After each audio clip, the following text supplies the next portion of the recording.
Nicole by Niki, 12 songs, 47 minutes long. Niki is a very interesting artist out of Jakarta.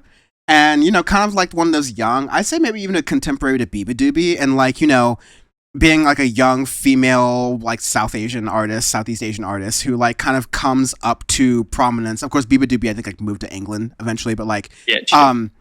kind of coming up to prominence through indie kind of spaces, but also like very pop friendly kind of spaces as well. This is her third record, I believe. She's been on a couple different compilations projects and has then released like some drops and things like that. And you have some good tracks here, but I also worry that there are also some of the typical kind of like pop, pitfalls that I think she's also dropping into as well. And so I came from this album, all right, but I'd say a little bit mixed. There's actually, for an indie record, is interesting because yeah, you have a lot of pop motifs in here, but you have some songs that I think actually have some really cool different ideas in here that I like to hear, and this is why we love indie. This is why, it's one of my favorite genres and one of the most exciting genres, and it's always the one that's most innovative that we're getting. So, like example, the first track before, it's like a really nice slow track. I don't like that it begins the record. I never like it when like super slow tracks open a record because it just never, very very rarely, I should say, does it sit a record well. But before, it's just not a track to start a record with. It is a beautiful track. I actually really like it. I love the production on it. Just I would rather have High School in Jakarta be the opening track, maybe before be after, or put before in the middle of it, maybe around Anaheim Milk Teeth, and that actually fit better within it. But um, anyways, with that, and you get High School in Jakarta, and it's actually this really cool pop indie track that I like a lot, where it's mixing some pop motifs that normally I don't like that much. But the way that there's the production of it, it makes this really nice transition between pop and indie, and it kind of makes this bridge crossover where you get some artists who have tried, like Claro kind of makes the sound, but I don't like it for her, and some other indie artists normally I don't like it, but with Niki, with the way she does the vocals, her voice and everything, it suits that sound perfectly. And that I really like. And that's saying something for me. I normally do not like these pop motifs at all. To me, it's like kind of cheap, but with the way it's done here, I was like, oh, that's actually a beautiful track.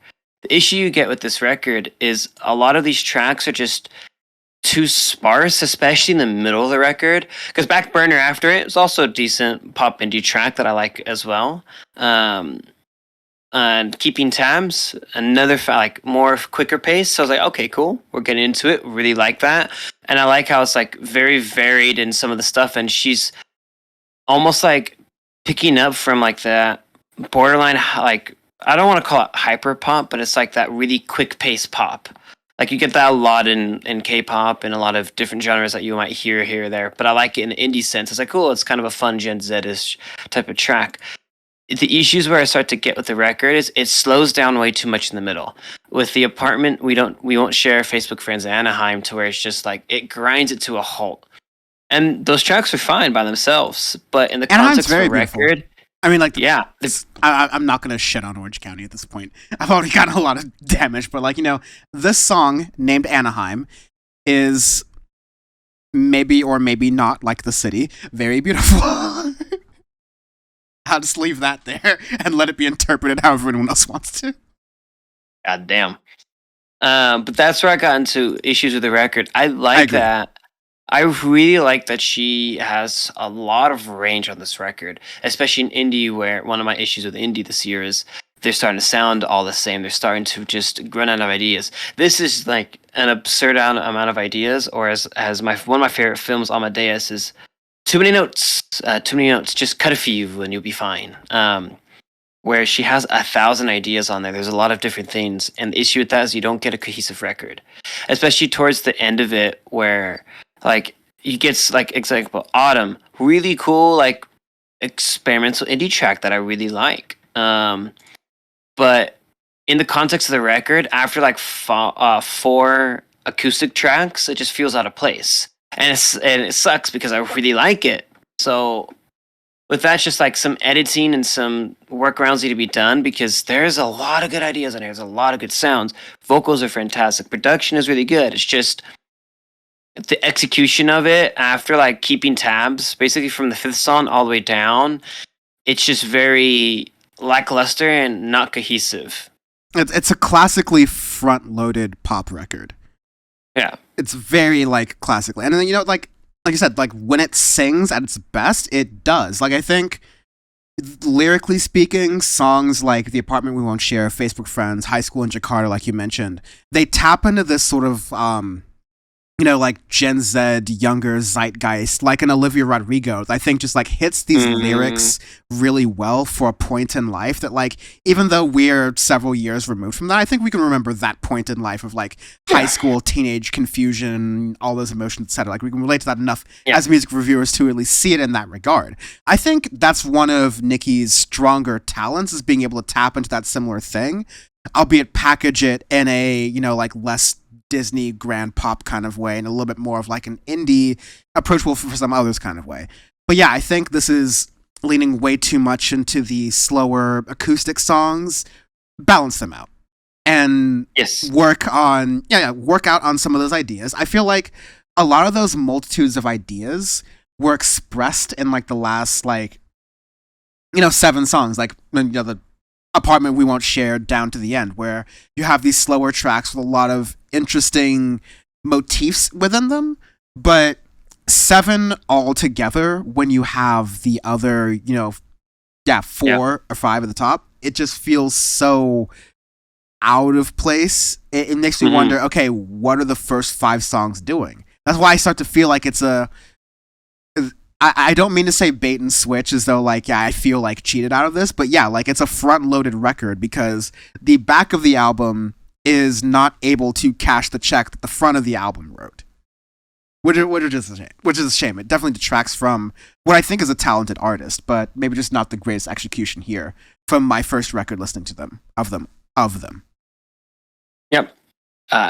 Very much agree. We'll definitely look for future projects, and I hope that other projects won't fall flat like this one, because there's a lot of good ideas. It's just editing and just better production, and that way need to be executed well. So yeah, it does give me at least of an inclination to go into Moonchild and Zephyr before we review Niki's next project, because those are her prior projects. And yeah, I definitely want to see. I feel like there's a lot there. With a lot of artists, so I can say like more confidently, like Biba Doobie, we've listened to a ton of artists like albums before that, so we can confidently say, okay, they've worked to this here. We've seen this before. Yeah. They just aren't executing it right now.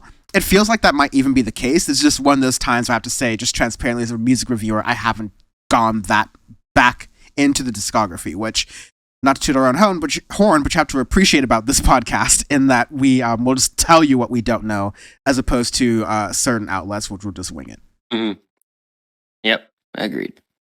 All right, anyways, Arbitrary Scale. We do Arbitrary Scales every week on this podcast because our review is our review. It stands for itself on its own. It's very detailed. If we gave you any other type of ranking system, it just wouldn't make sense, especially if it were just letters or numbers. So let's just throw that out all the way and give you the ranking system that doesn't make sense right off the bat.